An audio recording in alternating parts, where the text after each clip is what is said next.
한국이 선진국이라는 건 다 거품이야. 아시아 1위는 중국이라고. 아니, 내가 그동안 바보같이 속고만 살아왔었구나, 정말. 인천공항의 중앙복도에 있는 고객 대기실. 일반 승객들만 있어야 할 이곳에 어째서인지 승무원 복장을 입고 있는 외국인 여성들이 불안한 표정을 짓고 있는데요. 외국인 여성들은 이내 다급히 어딘가로 영상통화를 걸더니 왜 사실을 말하지 않았냐며 고래고래 소리를 지르기까지 합니다. 그런데 바로 그때 한국인 공항 직원이 다가오더니 여성들에게 무전기를 건네주며 한마디를 건네는데요. 과연 한국을 방문한 승무원 외국인 여성들은 공항에서 무슨 일을 겪은 것일까요? 안녕하세요. 저는 미국에서 공항 승무원으로 근무하고 있는 사브리나라고 합니다.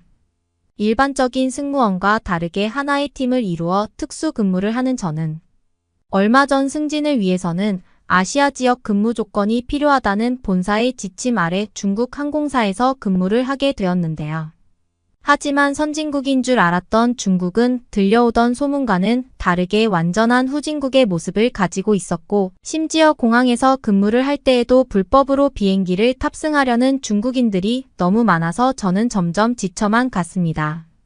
하지만 저와 같은 곳에서 근무하던 중국인 동료들은 오히려 아시아에서 이 정도면 선진국이지 않냐면서 한국이라는 나라의 흉을 보기 바빴습니다. 저는 도대체가 이해되지 않는 중국인 동기들의 행동에 스트레스만 쌓여갔는데요. 그들은 모두 중국이 후진국인 사실을 깊은 마음속으로는 알고 있으면서도 한국을 깎아내리기 위해 현실을 절대 인정하지 않았고, 결국 외국인인 저에게조차 한국인 승객들이 제일 가난하고 돈이 없는 사람들이니 무조건 경계하라는 헛소리까지 했기 때문입니다. 결국 저는 범죄와 더러움이 만연한 중국 공항은 물론 이러한 비열한 중국인들의 태도에 하루빨리 중국을 떠나고 싶어 결국 저와 같은 특수직 팀원들을 설득해 본사에 한국으로의 이직 요청을 신청하고 말았죠. 땅덩이만 큰 중국인들이 그렇게나 한국에 열등감을 보이는 걸 보면 분명히 한국이 아시아에서는 최고의 선진국일 것이라는 느낌이 왔고, 그건 저뿐만 아니라 다른 동료들도 마찬가지였는데요. 그리고 역시나 3개월 뒤 같은 승무원 팀원들과 함께 도착한 항공은 저의 인생 가치관 전체를 뒤흔들고 말았습니다. 일단 한국의 공항에 도착하고 제일 놀랐던 것은 공항에서 근무하는 직원들을 위한 개인 휴식 공간이 공항 이곳저곳에 설치되어 있었다는 사실인데요. 사실 중국에서 근무를 했을 때에는 이렇다 할 휴식 공간이 없어서 어처구니없게도 저와 팀원들은 항상 중국 공항 화장실이나 야외에서 휴식을 취해야만 했기 때문에 너무나 불편한 점이 많았는데, 한국의 공항에서는 이런 불편함을 겪을 이유가 없었습니다. 심지어 중국인 승무원 동료들은 항상 한국의 인천공항이 유명하기는 하지만 실제로 가보면 불을 켤 돈조차 없어서 너무나 어둡고 냄새가 난다며 저에게 중국에서의 장기 근무를 제안했지만 실제 겪은 한국은 오히려 이러한 중국인 동료들의 거짓말과는 완전한 반대였죠. 한국의 인천공항 내부에는 24시간이 넘도록 불이 꺼지는 일이 없었고, 심지어 공항 내부의 심야 시간이라 승객들이 거의 없는 순간에도 각종 AI 온도 조절기를 통해 에어컨과 히터마저 꽤 자유롭게 틀고 있었기 때문입니다. 일반적으로 중국의 공항에서는 현재 매우 심각한 경제 위기 때문에 하루에 한 번씩 공항 내부의 불을 전부 끄고 휴대폰 불빛이나 촛불을 이용해 업무를 보는 루틴이 있을 정도로 전기세마저 내지 못하고 있는 형편인데, 한국은 얼마나 부유하고 잘 사는 나라인지 촛불을 켜기는커녕 눈이 안 아픈 레드 불빛이 공항 전체를 밝히고 있을 뿐이었죠.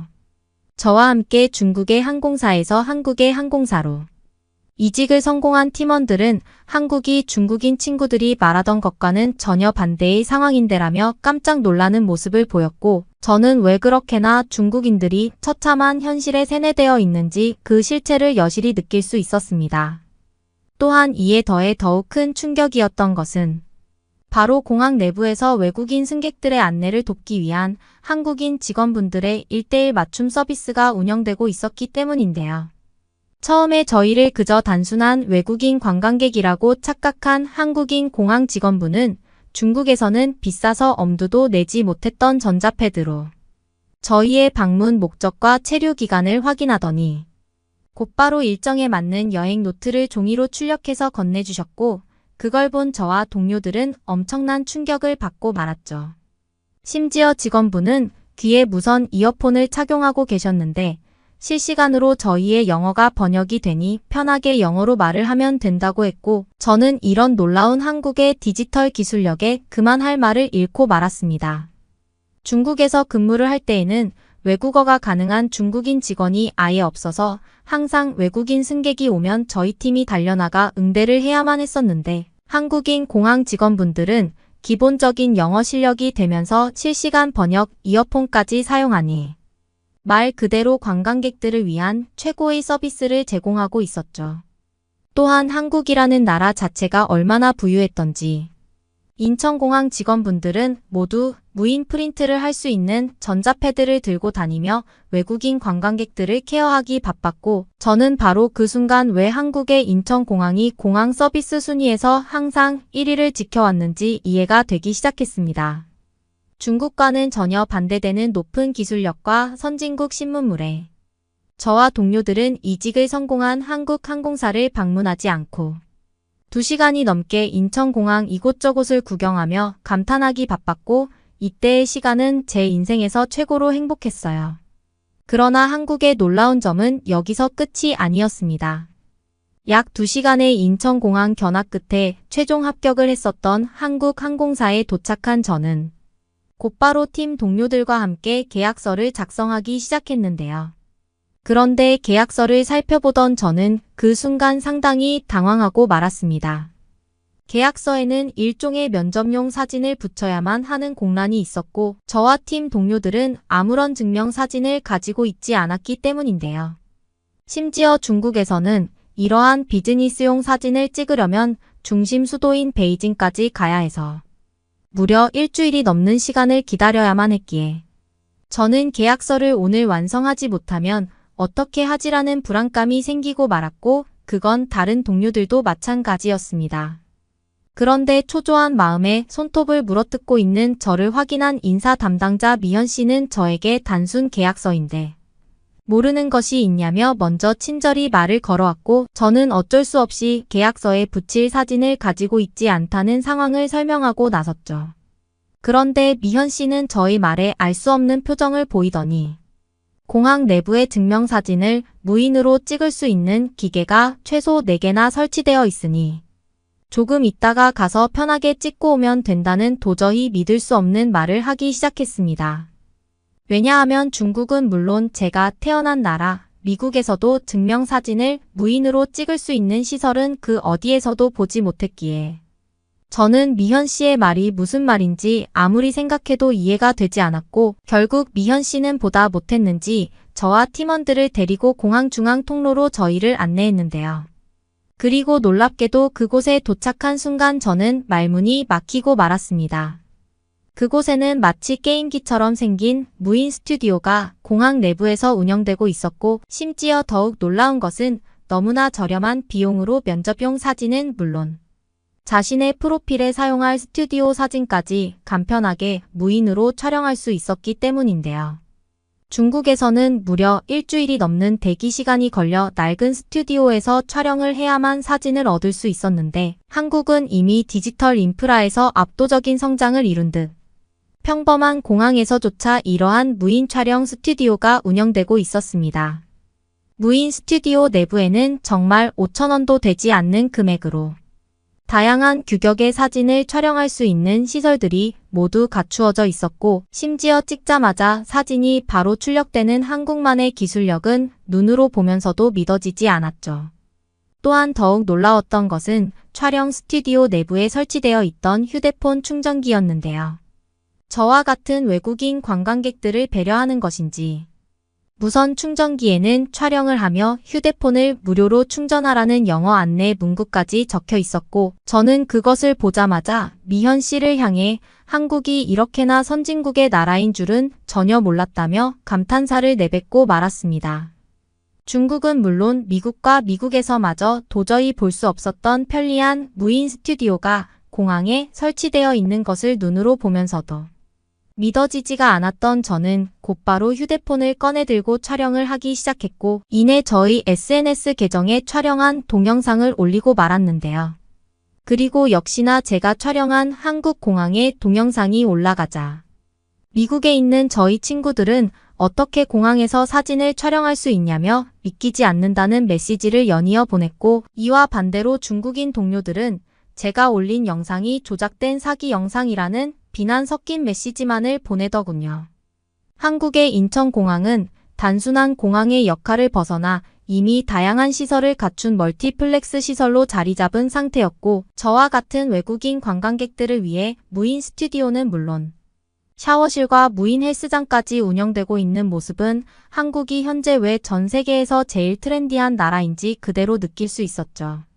동료들과 함께 무인 스튜디오에서 촬영을 마친 저는 마지막 이직 계약서 작성을 완벽히 마무리 지을 수 있었고, 약 일주일 동안 휴가 기간을 즐기고 첫 출근을 하라는 한국항공사의 배려에 저희 팀 전체는 곧바로 서울로 향했는데요. 그런데 한국의 진짜 선진국 기술은 바로 길거리에서부터 시작되었습니다.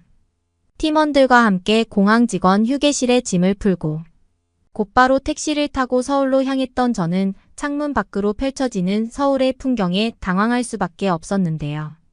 그곳에는 중국보다 훨씬 크고 아름다운 건물들이 하나의 스카이라인을 이루어 도시 전체를 아름답게 만들고 있었고, 이에 더해 도시 곳곳에 녹지 환경인 공원과 여유를 즐길 수 있는 강이 존재하고 있던 것은 눈으로 보면서도 신기했습니다. 서울에 있던 청계천은 정말로 도심 한복판을 가로지르며 수많은 사람들이 있었지만 믿기지 않을 정도로 깨끗한 수질을 보이고 있었고, 얼마나 물이 깨끗했던지 각종 생물들이 청계천에서 살아가는 그대로의 자연을 보여주고 있었죠. 보통 중국에서는 이렇다 할 공원이 거의 없는 것은 물론 조금 유명한 중국의 대형 공원을 가더라도 항상 쓰레기와 노숙자들이 많아서 공원의 여유를 즐길 상황조차 없었는데, 신기하게도 한국은 작은 소규모의 공원도 얼마나 깨끗하게 관리되고 있던지 공원 내부에서 쓰레기를 전혀 볼 수 없었습니다. 말 그대로 한국은 엄청난 기술력을 가진 선진국이면서도 도심 곳곳에 있는 자연을 느끼며 휴식을 취할 수 있는 최고의 나라였고, 그건 평소 공항에서만 근무를 하던 저에게는 마치 신세계처럼 느껴졌죠. 결국 저와 동료들은 흥분한 감정을 참지 못하고 청계천 근처에 있던 한 공원으로 들어가게 되었는데요. 그런데 공항 내부로 들어가 약 10분 정도 구경을 하던 순간 저희 팀 동료 중 한 명이었던 루나는 갑자기 소리를 지르며 빨리 여기로 와보라는 난리를 치기 시작했습니다. 달려간 그곳에는 루나가 무릎을 붙잡고 공원 바닥에 쓰러져 있었고, 루나는 너무나 집중해서 공원을 구경하다가 그만 발을 헛디뎌 넘어지고 말았다는 상황을 설명해 주더군요. 자세히 살펴보니 루나의 무릎에는 빨리 치료를 받아야 할 정도의 큰 멍이 있었지만 저와 팀원들은 어떻게 해야 되나 패닉에 빠지고 말았는데요.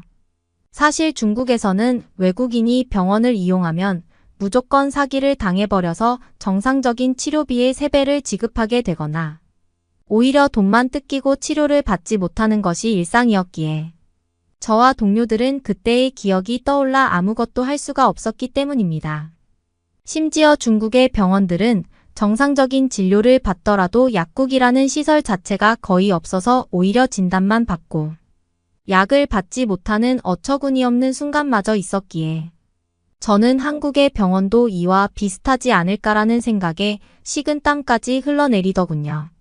그런데 바로 그때 공원 벤치에 앉아있던 한 한국인 여성분이 다가오더니 자신이 구조대에 신고를 했으니 잠시만 기다리고 있으면 구조대원들이 올 거라는 충격적인 말을 하기 시작했습니다.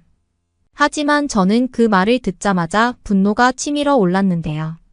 보통 중국에서는 구급차를 부르면 저희 같은 외국인들의 한 달 월급을 통째로 가져가는 사기 수법이 너무나 심각해서 저는 심각한 독감에 걸렸을 때에도 구급차를 부르지 않았는데 어째서인지 저희를 전혀 모르던 한국인 여성분은 아무런 거리낌 없이 구급차를 불렀기 때문이죠. 저는 이대로는 안 되겠다는 생각에 한국인 여성분에게 왜 마음대로 구급차를 불렀냐는 말과 함께 우리는 한국에 이제 이직을 와서 낼 돈이 전혀 없다며 하소연을 토로하기 시작했습니다. 그런데 한국인 여성분은 저희 말에 당황한 표정을 보이더니 이내 한국에서는 구급차를 부른다고 거액의 비용을 뜯어가지 않는다는 믿지 못할 설명을 하기 시작했는데요.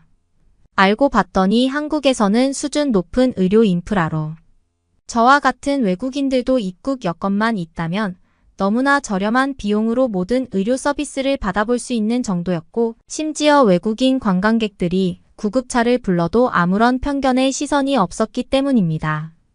중국뿐만 아니라 제가 태어난 미국에서도 구급차를 부르려면 사실상 200만 원 이상의 비용을 지급해야만 했는데, 한국에서는 단순히 진단을 받아보고 약값을 낼 수 있는 병원비만 낼 수 있으면 구급차 이용에 문제가 전혀 없었죠. 그리고 약 5분 뒤 한국의 구급대원분들은 엄청나게 빨리 오셔서 루나의 상태를 살피기 시작했고, 일단은 근처 병원으로 이동시켜주겠다는 말과 함께 저희를 태워 함께 병원으로 향하셨는데요. 중국에서는 제대로 된 의료 인프라 자체가 없어서 항상 아프면 참는 것이 일쑤였는데, 한국에서는 오히려 병원을 가지 않으면 바보 소리를 들을 정도였고, 저는 구급차를 타고 가며 어떻게 이런 꿈만 같은 나라가 존재하고 있었지라는 생각에 눈물이 흘러내렸습니다. 중국인들이 그렇게나 비하하던 한국은 이미 중국뿐만 아니라 미국과 미국보다도 더 부유하며 선진국의 인프라를 도시 이곳저곳에 갖추고 있었고, 한국인들은 이러한 수준 높은 도시 기술을 너무나 평범한 일상처럼 누리고 있었기 때문인데요. 그 후 약 10분 뒤 병원에 도착해 연골과 관련된 긴급 수술을 받은 루나는 한국 구급차의 빠른 이송 능력으로 골든타임의 수술을 받을 수 있었고, 첫 출근 시간이 조금 밀리기는 했지만 회복이 된다면 무릎에는 아무런 문제가 없었습니다. 만약 중국이었다면 루나는 아무런 수술도 받지 못하고 무릎에 큰 문제가 생겼을 것이 분명했을 텐데, 외국인들마저 감사하게 받아볼 수 있는 한국의 의료 인프라는 왜 많은 외국인들이 요즘 한국으로 이민을 오는지 완전히 이해가 되더군요. 루나를 병원에 입원시킨 뒤 마음을 진정시키기 위해 길거리를 걷던 저와 동료들은 결국 한국에서 완전히 취업, 이민을 성공해 한국인으로 살아보자는 마음을 먹게 되었습니다. 처음 겪은 한국은 살아가기 불편하던 중국과는 달리 외국인들에게 어떠한 편견도 없던 따뜻한 나라인 것은 물론, 언제 어디서나 자신의 몸을 진료받을 수 있는 의료 인프라는 그 자체만으로도 한국을 선택해야만 하는 이유가 충분했거든요. 또한 한국은 저녁 시간에도 길거리들의 불빛과 사람들이 가득했고, 중국에서처럼 위험한 범죄 상황이 거의 발생하지 않던 것은 한국이 얼마나 안전하고 치안이 좋은 나라인지까지 느낄 수 있었습니다. 보통 중국에서는 저녁 7시만 넘으면 외국인들의 핸드백과 휴대폰을 노리는 노숙자들이 너무 많아서 저와 동료들은 보통 7시가 넘는 근무 시간이 되면 공항에서 잠을 자야만 했었는데, 한국에서는 그럴 필요 자체가 없었죠. 저는 늘 이처럼 쾌적하고 살기 좋은 환경에서 살아가는 한국인들이 너무나도 부러워졌고, 팀원들도 그러한 감정을 똑같이 느낀 듯 이내 자신들의 부모님께 연락해 한국으로의 이민을 선택하겠다는 전화통화가 이어졌습니다. 지금은 한국에서 지내게 된 지 3개월이 넘은 시간이지만 아직도 한국에서의 하루하루는 신기하고 감사한 것 투성인데요. 전 세계에서 최고의 선진국 한국이라는 나라에서 일을 하고 있는 저는 오늘도 한국에서 태어난 한국인들을 부러워하며 하루하루를 보내고 있습니다. 그러면 다음 사연으로 넘어가겠습니다. 아, 진짜 열받네. 여기는 미국 명문대의 한 강의실 수업을 듣던 강의실의 한 남성이 책상을 두 주먹으로 내리치고 있습니다. 급기야 강의를 진행하던 교수님은 이 장면을 보더니 강의를 잠시 중단하고 그 남성을 쫓아내기까지 하는데요. 대체 이 강의실에서 무슨 일이 벌어진 건지 한번 알아보러 가실까요? 안녕하세요. 저는 사브르예요. 제가 태어나고 자란 곳은 다름 아닌 미국이랍니다. 그런 제가 드디어 미국의 한 명문대학교에 신입생으로 입학하게 되었죠. 사실 명문대 중 한 곳에 합격했다는 소식을 듣고 너무나 기뻤어요. 하지만 한편으론 낯선 환경에 적응해야 한다는 게 조금 두렵기도 했답니다. 원래는 집에서 통학을 하려고 했어요. 집에서 다니면 학교 생활에 적응하는 것도 수월할 것 같았거든요.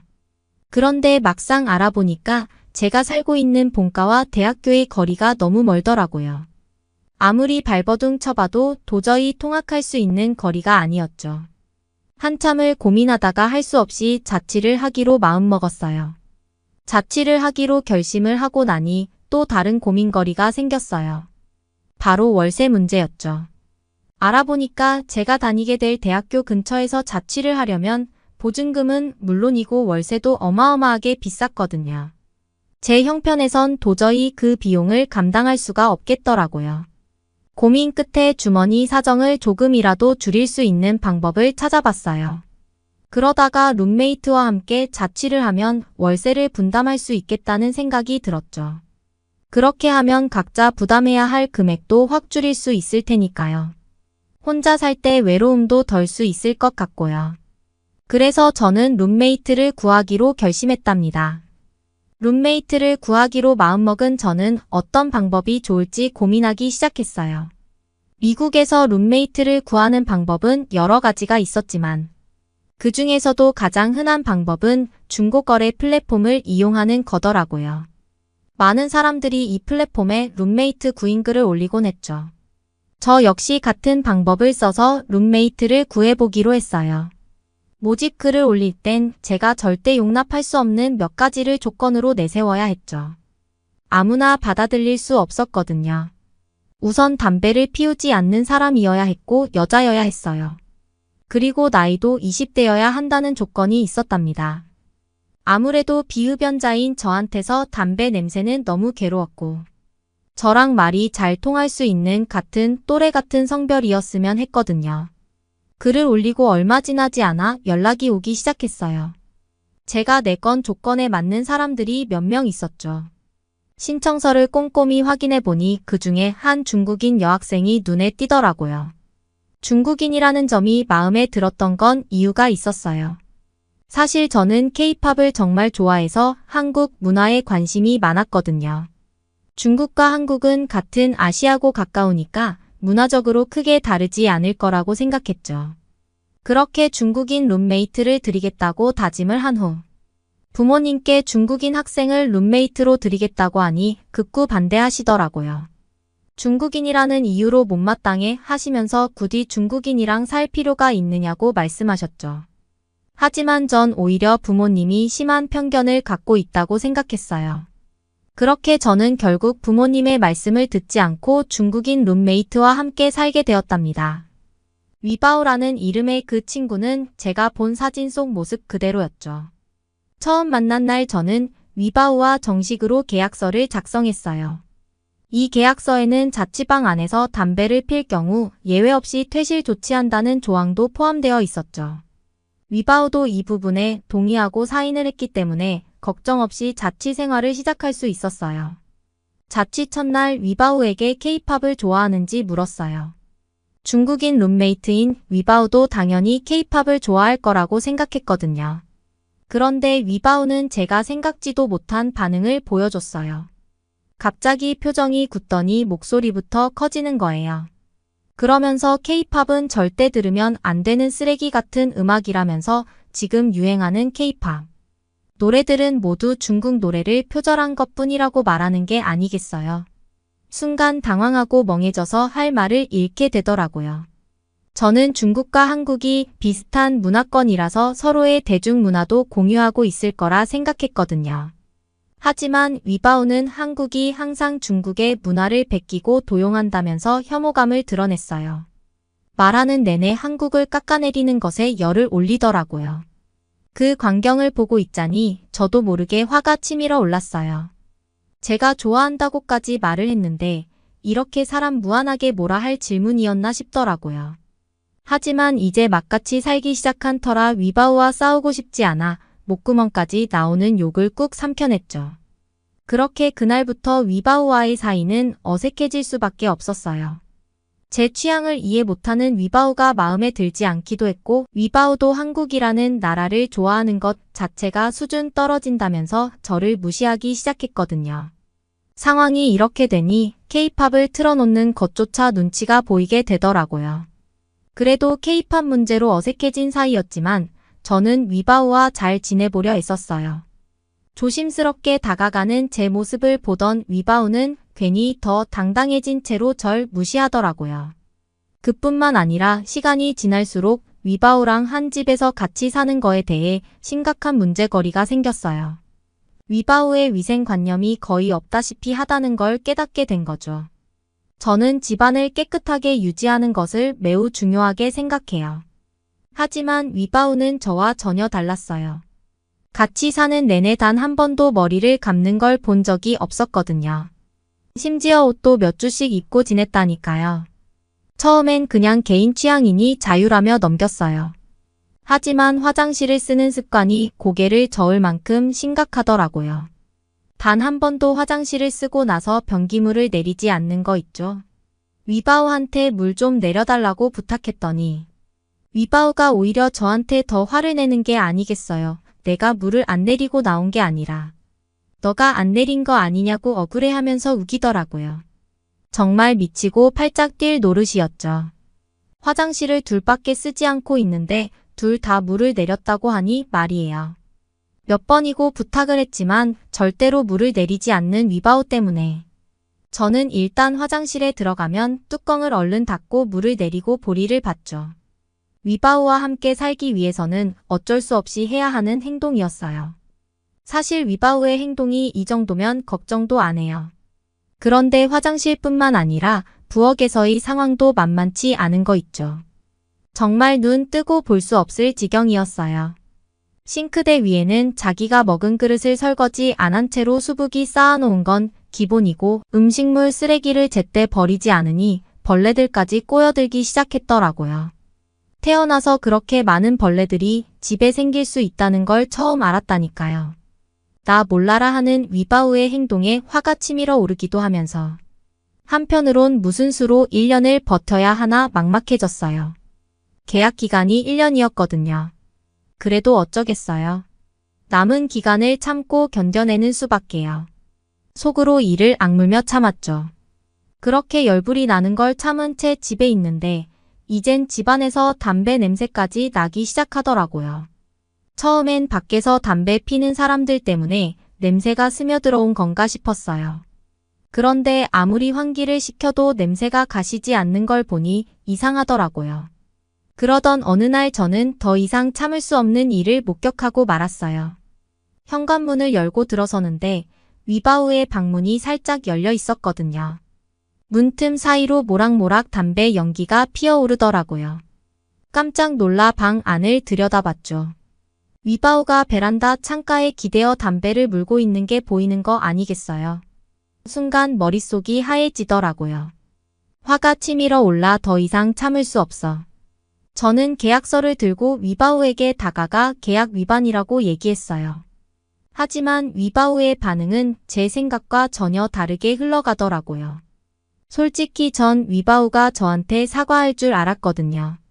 그런데 담배를 피운 게 뭐가 어때서 자기한테 그렇게 뭐라 하냐는 거예요. 계약서 내용을 보여줬지만 자기는 이런 걸 처음 본다면서 코웃음을 칠 뿐.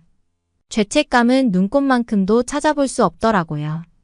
오히려 제가 너무 예민하게 구는 거라며 한두 번 정도는 봐줄 수 있는 거 아니냐고 따지는 게 아니겠어요.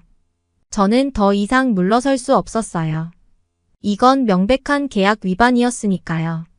그리고 한 번만 봐주면 계속할 위바우의 행동이 보지 않아도 훤히 그려졌죠. 그래서 저는 계약서를 들이밀며 단호하게 말했어요. 일주일 안에 방을 비우고 나가달라고 말이에요. 그렇게 위바우는 나갔고 저는 또 한 번 룸메이트를 새로 구해야 하는 상황에 놓이게 되었어요. 부모님께서 중국인 룸메이트와 살 것 같다고 하니까 뜯어 말리셨는데 왜 그렇게 뜯어 말리시는지 그제서야 깨닫고 후회가 되더라고요. 위바우가 떠난 뒤 저는 새로운 룸메이트를 구해야 하는 상황에 놓였어요. 사실 지난번처럼 중고거래 플랫폼을 이용할까 고민도 했죠. 하지만 혹시라도 위바우 같은 사람이 들어올까봐 겁이 났어요. 그러다 문득 학교에서 운영하는 온라인 커뮤니티가 있다는 게 떠올랐죠. 이 사이트는 우리 대학교 학생들만 이용할 수 있는 공간이니 이상한 사람들은 없겠지 싶더라고요. 그리고 여기서 룸메이트를 구하면 최소한 같은 학교 학생일 테니 안심이 될 것 같았죠. 저는 곧장 이 커뮤니티에 룸메이트 구인 글을 올렸어요. 며칠 후 한 학생에게서 연락이 왔어요. 메시지를 확인하는 순간 저는 깜짝 놀랄 수밖에 없었죠. 메시지를 보낸 사람이 바로 우리 학과에서 늘 1등만 하는 한국에서 온 혜민이었거든요. 저는 혜민이를 잘 몰랐지만 학과 게시판에서 소식을 볼 때마다 눈여겨보곤 했죠. 혜민이가 성적이 좋고 똑부러지게 행동한다는 건 저뿐만 아니라 저희 학과 사람들이 모두 아는 사실이었거든요. 그런 친구라면 룸메이트로 잘 맞을 것 같았죠. 게다가 한국 학생이라니 K-팝에 대해서도 이야기 나눌 수 있을 거라는 기대감이 들더라고요. 저는 주저없이 혜민이에게 연락을 해서 만나자고 했어요. 혜민이를 만나는 날이 되었고 혜민이는 저의 이름을 불러주면서 활짝 웃으면서 다가오더라고요. 같은 학과이지만 저희 학과 학생들은 쓸 수 없이 많은 사람들이 있거든요. 한 명 한 명 다 기억하기에는 정말 힘들 텐데 혜민이는 학과 학생들의 이름을 다 외운 듯해 보였어요. 전부터 제가 이뻐서 친해지고 싶었는데 친해질 기회가 없어서 항상 아쉬웠다고 말을 해주더라고요. 사실 제가 봤을 땐 혜민이가 훨씬 이뻐 보였는데 이렇게 이쁘고 똑부러지는 한국인 친구가 저와 친해지고 싶었다니 기분이 괜히 좋아지는 거 있죠. 혜민이랑 맛있는 음식을 먹으면서 이런저런 얘기들을 많이 나눴는데 말이 너무 잘 통하더라고요. K-팝 얘기도 하면서 BTS 얘기를 하니까 혜민이도 자기가 제일 좋아하는 가수가 BTS인데 우리는 어떻게 이렇게 취향마저 잘 맞냐고 좋아하는 거 있죠. 사실 위바우가 다녀간 이후로 저와 잘 맞는지에 대해서 알아보고 계약을 하고 싶었거든요. 이는 더 알아볼 필요가 없었어요. 취향도 잘 맞고 말도 잘 통하는 친구였거든요. 거기다가 과 안에서 성적도 좋으니 제가 거절할 이유가 없었죠. 바로 계약을 하자고 혜민이한테 말하니 엄청 좋아하더라고요. 괜히 제 기분까지 좋아지는 거 있죠. 혜민이와 본격적으로 함께 생활하면서 매일이 즐거웠어요. 생각한 거 이상으로 이는 정말 깔끔한 친구더라고요. 저와 함께 사는 내내 규칙적으로 씻는 건 물론이고 집안 곳곳을 깨끗이 청소하는 걸 게을리하지 않았죠. 특히 욕실과 부엌은 늘 반짝반짝 유인할 정도였어요. 혜민이 덕분에 제가 해야 할 집안일이 확연히 줄어들었죠. 요리를 하고 나면 설거지는 물론이고 식탁과 가스레인지 주변까지 먼지 하나 없이 깨끗했으니까요. 뿐만 아니라 위바우와 함께 지냈을 때 가장 골치 아팠던 벌레 문제도 싹 사라졌어요. 혜민이가 부엌을 깨끗하게 유지하다 보니 벌레가 있을 이유가 없었죠. 세면대 하수구에서 날아다니던 날파리들도 어느 순간 보이질 않더라고요. 이렇게 만족스럽게 혜민이랑 동거하면서 어느새 1학기가 끝나고 여름방학을 맞이했어요. 여름방학 때엔 혜민이가 잠시 한국에 다녀왔는데 오자마자 저에게 깜짝 선물이 있다고 맞춰보라고 하는 거 아니겠어요. 이것저것 이름을 대면서 맞춰보려고 시도했는데 결국 다 틀렸더라고요. 알고 보니 혜민이는 저한테 주려고 꼬북칩이라는 과자를 10개나 사온 거 있죠. 그걸 보고 저는 깜짝 놀랐어요. 요즘 미국에서 한국 과자인 꼬북칩이 엄청 유명하거든요. 저도 한번 이 꼬북칩을 사 먹으려고 가게에 가본 적이 있었는데 품절이라서 한 번도 먹어본 적이 없었거든요. 그런 과자를 10개나 사오니 감동을 받지 않을 수가 없었죠. 꼬북칩을 처음 뜯었을 땐 오밀조밀한 모양으로 동그랗게 여러 겹이 한 개의 과자로 쌓여 있더라고요. 모양을 자세히 보니 마치 거북이의 등껍질이 생각나는 게 아니겠어요. 그래서 꼬북칩이라고 한 건가 하면서 저도 모르게 피식 웃게 되더라고요. 그렇게 과자를 한 입 먹어보는 순간 저는 깜짝 놀랐어요. 얇고 바삭한 과자가 여러 겹이 입에 한 번에 씹히다 보니 식감도 매우 좋았고 옥수수 향이 고소하게 나면서 은은하게 달달함이 올라오더라고요. 순식간에 과자 한 봉지를 뚝딱 해치웠죠. 혜민이는 그런 저를 보면서 맛있는 점심밥도 해주겠다고 주방으로 들어갔어요. 그렇게 혜민이가 차린 상에 앉았는데 빨간 국물이 있었어요. 이름이 김치찌개라고 하더라고요. 혜민이한테 이거 먹으면 매워서 죽는 거 아니냐고 하니까 웃으면서 저를 위해서 일부러 덜 맵게 해줬다고 했죠. 김치찌개를 처음 먹어봤을 땐 당연하게 아주 빨간 국물 때문에 엄청 맵게 느껴질 거라 생각했는데 의외로 맵지 않으면서 새콤한 맛이 느껴졌답니다. 혜민이가 제 밥 위에 뭔가를 얹어주길래 이건 무슨 반찬이냐고 물었더니 그게 바로 김이라고 하더라고요. 납작하고 까만색인데다 바삭해 보이는 김이라는 게 도대체 무슨 맛일지 상상이 안 갔어요. 음식이 까만색인 건 보기 드물었거든요. 저는 혜민이가 밥 위에 올려준 김에 밥을 싸서 한 입 먹었어요. 먹어보니 맛이 정말 일품이었죠. 별다른 조리 없이 밥 위에 올려서 먹기만 하면 된다는 것도 너무 신기했고 살짝 짭조름하면서 바삭한 느낌이 느껴지는 게 밥이랑 찰떡궁합을 이뤄서 자꾸만 손이 가더라고요. 그렇게 밥을 한 그릇 뚝딱 비울 때까지 빈과 김치찌개가 전혀 물리지 않았죠. 한국 음식이 미국에서도 유명해서 한 식당이 최근 들어 많이 생긴 건 알고 있었는데 이렇게 맛있는 음식인 줄 알았으면 진작 갈 걸 후회했다니까요. 그렇게 혜민이와 이런저런 시간을 보내다 보니 여름방학이 금방 끝났어요. 2학기에는 혜민이와 함께 동아시아의 역사라는 과목을 수강하고 있는데 교수님께서 중국과 한국, 일본 등 동아시아에 대한 나라들을 아주 자세하게 설명해 주시고 동화책 읽어주듯이 재미있게 설명해 주셔서 너무 재밌더라고요. 오죽하면 혜민이와 매주 동아시아의 역사를 수업하는 날만 기다렸다니까요. 그러던 어느 날 저는 혜민이와 동아시아 역사를 듣기 위해 강의실로 향하고 있었어요. 그런데 강의실로 가는 복도 맞은편에서 중국인 학생들이 걸어오고 있더라고요. 중국인 학생들은 서로 중국어로 큰 소리로 대화를 나누면서 걸어오고 있었죠. 사실 평소에도 동아시아의 역사 시간대에 종종 봤던 무리인데 저는 별로 좋아하지 않았어요. 매번 수업 시간마다 딴 소리를 해서 집중력을 흐리거나 자기네들 무리끼리 시끄럽게 얘기를 해서 강의실에 있기 너무 불편했거든요.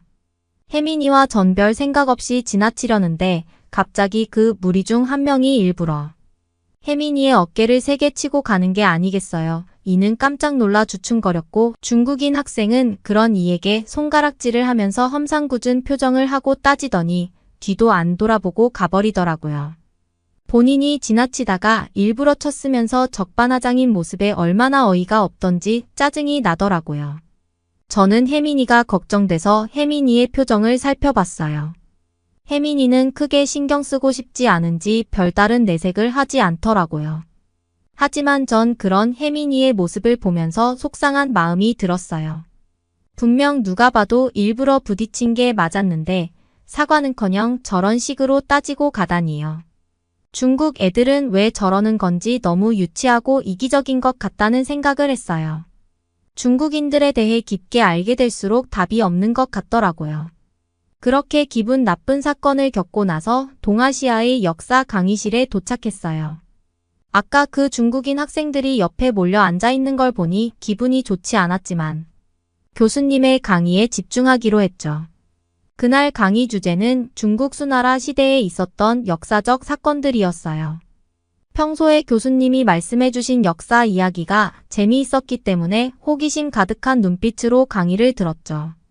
교수님의 목소리가 강의실에 울려 퍼졌는데 고대 한반도에는 고구려라는 작지만 강한 나라가 있었다고 해요. 수나라가 중국 대륙을 통일한 상황에서도 고구려는 동아시아 지역에서 영향력을 크게 행사하고 있었다던데 신기하다고 생각했죠. 교수님은 이런 상황을 견제하기 위해 수나라의 양제, 황제가 612년에 100만 대군을 이끌고 고구려를 침공했다고 설명해 주셨어요. 한반도 전체를 정복하려는 야심을 안고서 말이죠. 하지만 교수님은 이어서 놀라운 설명을 해주셨어요. 그 와중에도 고구려의 저항은 치열했다고 하시더라고요. 비록 군사적으로 열세였지만 엄청난 전략과 강력한 정신력으로 수나라군을 괴롭혔다는 거 있죠. 결국 당황한 수나라의 양제 황제가 30만의 증원군을 보냈지만 을지문덕 장군의 유인 작전 때문에 큰 위기를 겪었다고 설명해 주셨어요. 특히 흥미로웠던 건 살수대첩에 관련된 내용이었어요. 수나라군이 퇴각하는 과정에서 강을 건너다 매복 공격을 받아서 30만 명 중 2,700명 정도만 살아서 돌아갈 정도로 크게 졌다는 거 아니겠어요. 대체 어떻게 하면 저런 결과를 만들 수 있는 건지 을지문덕 장군이 정말 대단하다고 생각했죠. 교수님의 강의에 푹 빠져들어갈 때쯤 어디선가 갑자기 큰 목소리가 튀어나왔어요. 뒤를 돌아보니 아까 혜민이의 어깨를 일부러 치고 갔던 그 중국인 학생이 자리에서 벌떡 일어나며 교수님이 말씀하시는데 갑자기 끼어들었더라고요. 그 중국인 학생은 중국의 막대한 국방비 지출과 현재의 군사력을 강조하면서 중국의 국방 예산은 세계 2위 수준이니 한국 정도는 중국이 단숨에 부숴버릴 수 있다고 주장했죠. 그러면서 과거보다 현재가 중요한 거 아니냐고 하더라고요. 교수님은 중국 학생의 말에 잠깐 당황하신 기색이었지만 이내 침착한 표정을 되찾으셨어요. 현재의 상황이 중요하다는 데에는 동의하면서도 과거를 통해 배울 점이 많다고 말씀하셨죠. 중국의 군사력이 상당하다는 사실도 인정하셨어요. 하지만 이내 다른 면에서 한국에 대한 말씀을 이어가셨죠. 한국의 군사력 역시 만만치 않다고 하시더라고요. 세계 9위권의 국방비 지출 규모라는 객관적 지표를 제시하면서 말이죠. 군사력의 척도가 단순히 국방비뿐만 아니라 다른 여러 요소들과 함께 종합적으로 고려해서 결정된다는 설명도 해주셨고요. 특히 교수님은 한 나라의 군사력을 파악할 때 국방 수출 규모도 무시할 수 없는 지표라는 설명을 하시면서 세계 방산 수출 시장에서 중국과 한국이 차지하는 비율의 차이는 그렇게 크지 않다고 말씀해 주셨어요. 이어서 교수님이 말씀하시는 내용이 재밌었는데 만약 한국이 군사력이 약했다면 폴란드에 2차례에 걸쳐서 150억 달러나 되는 수출 계약을 맺을 수 없었을 거라고 설명하시더라고요. 게다가 이때 수출되는 무기는 흑표 전차, 자주포, FAO, 경공격기, 천무 로켓 등이 있는데 이 무기들은 모두 전 세계적으로도 뛰어난 성능을 갖고 있는 무기라는 거 있죠. 심지어 한국에서 자체 개발한 전투기는 폴란드에서 공동 개발에 참여하고 싶다는 의사를 밝힐 정도로 관심을 가지고 있다고 하더라고요. 베트남 정부에서는 한국의 국방부 차관에게 한국산 자주포를 도입하겠다는 의사를 밝혔다는 말씀도 하셨고요. 그리고 교수님은 중국 학생들을 향해 직접적으로 충고하는 것도 잊지 않으셨어요. 영토의 크기와 군사력이 반드시 비례하는 건 아니라며 한국을 얕보면 큰 코 다칠 수 있다고 경고하셨죠. 하지만 중국인 학생은 끝까지 동의하지 않더라고요. 지도상으로 봐도 한국은 토끼같이 생기고 실제로도 한국은 토끼 같은 약한 나라에 불과한데 어떻게 감히 세계 최고 나라인 중국을 당해내겠냐고 말하는 거 있죠. 중국 학생들이 자꾸만 한국을 비하하는 발언을 쏟아내자 전 점점 화가 치밀어 올랐어요. 강의실에서 수업과 전혀 상관없는 얘기로 분위기를 망치는 게 너무 싫었거든요. 게다가 중국인들이 자기 나라의 열등감과 편견을 그대로 드러내는 것 같아서 더 불쾌했어요. 결국 저는 중국인 학생에게 항의하듯이 말해버렸죠. 아니 한국이 토끼처럼 보이는 건 중국 너희들이 자격지심에 가득 차서 그렇게 보고 싶은 거 아니냐고 말이에요. 그뿐만 아니라 저는 아까 강의실에 들어오기 전 있었던 일, 그러니까 중국인 학생이 혜민이의 어깨를 일부러 친 사건까지 꺼냈어요. 자기들이 실력으로는 한국을 이길 수 없으니까 그렇게 비겁한 짓이나 하는 거라고 직격탄을 날렸죠. 속이 뻥 뚫리는 기분이었답니다. 마지막으로는 중국 학생들에게 한마디 더 보탰어요. 그렇게 말로만 한국을 까내린다고 해서 한국의 위상이 떨어지는 게 아니니 그렇게 한국을 이기고 싶으면 너네 정신이나 뜯어고치고 실력으로 승부할 생각을 하라고요. 맞받아치는 제 모습에 당황한 건지 화가 난 건지는 모르겠지만 그 중국인 학생의 표정이 험악하게 일그러지더니 갑자기 중국어로 중얼거리기 시작했어요. 그 중국인은 순식간에 얼굴이 시뻘개졌고 숨을 몰아쉬면서 주먹을 꽉 쥐었죠. 그러면서 그 주먹으로 책상을 내리꽂으면서 우당탕 소리를 내는 거 아니겠어요. 정말 진상도 저런 진상이 없네라는 생각이 들면서 고개가 절로 흔들어지더라고요. 그런데 교수님의 반응이 심상치 않았어요. 버릇없이 나오는 중국 학생을 보고 교수님이 화가 많이 나신 것 같더라고요. 그 중국인 학생을 보시는 눈빛이 굉장히 날카로웠습니다.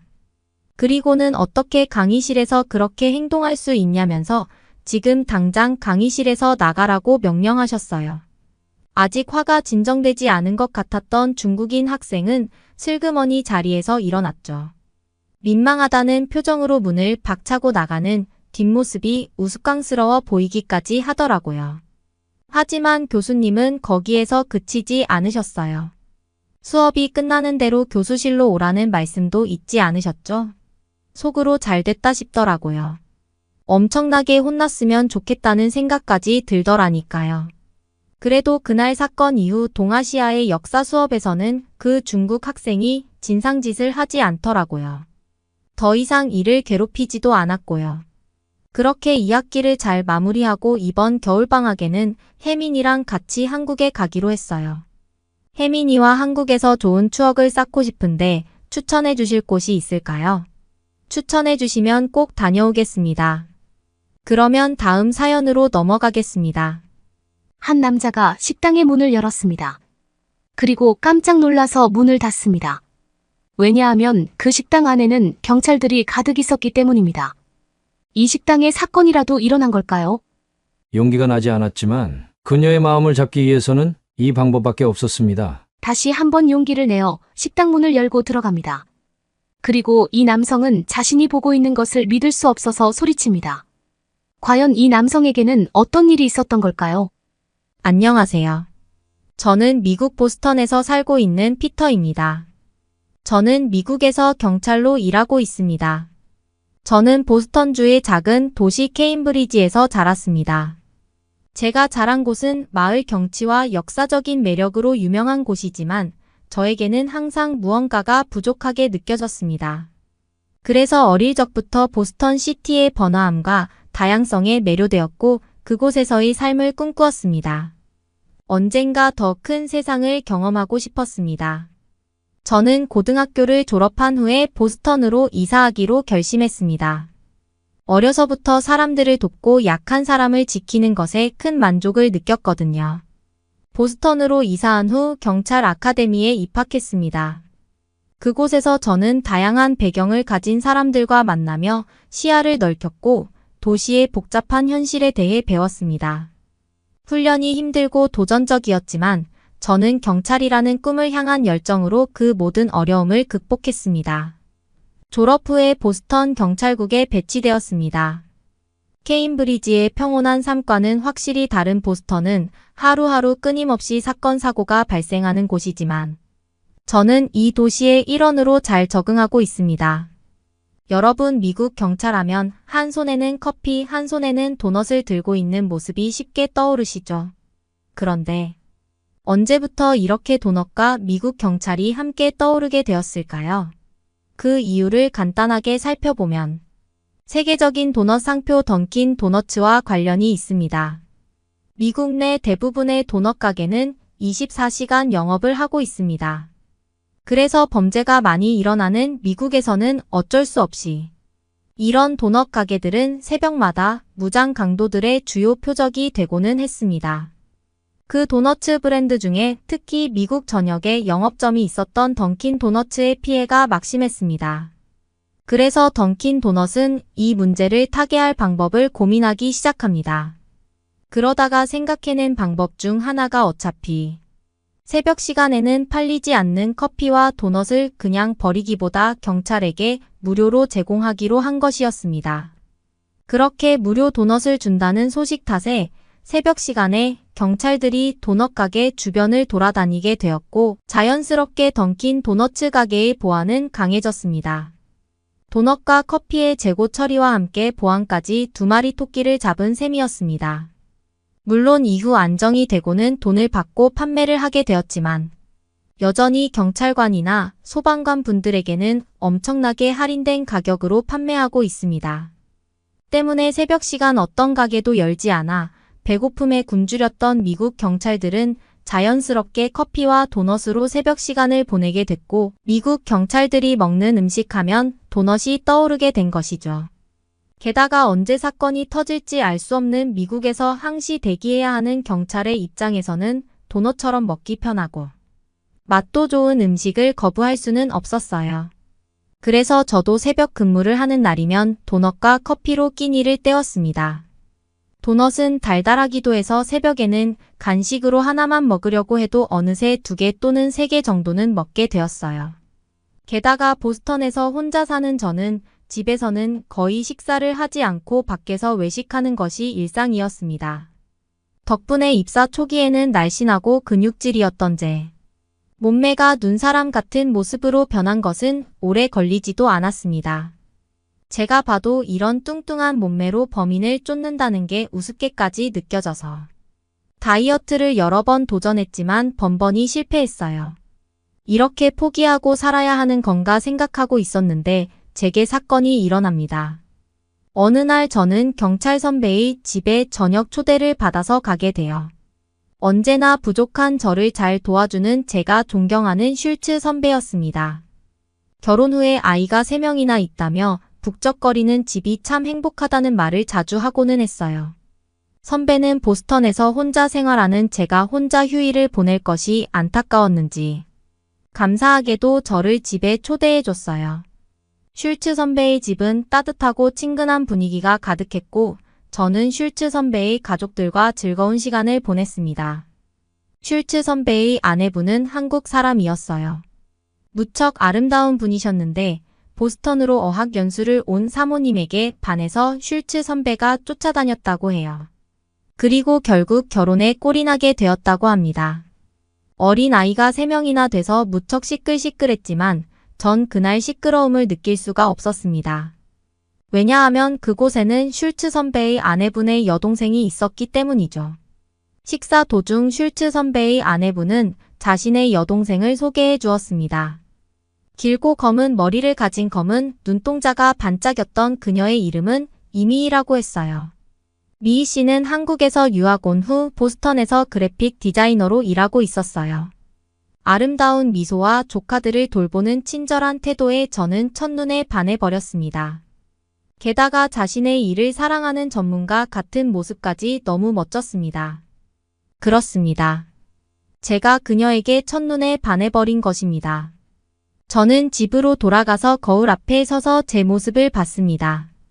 예전이라면 지나가던 여자가 다시 한번 볼 정도의 근육질 몸이었는데 이제는 제가 보기에도 한심했어요. 이대로는 안 되겠다는 생각에 나 자신을 바꾸고 싶어졌습니다. 그리고 다시 자신감을 되찾아서 미희 씨에게 데이트 신청을 하기로 마음을 먹었습니다. 그래서 저는 다시 한번 다이어트를 하기로 결심을 합니다. 그날부터 식사는 무조건 샐러드만 먹었어요. 의지가 활활 타오르던 며칠은 샐러드도 그런대로 먹을만 했습니다.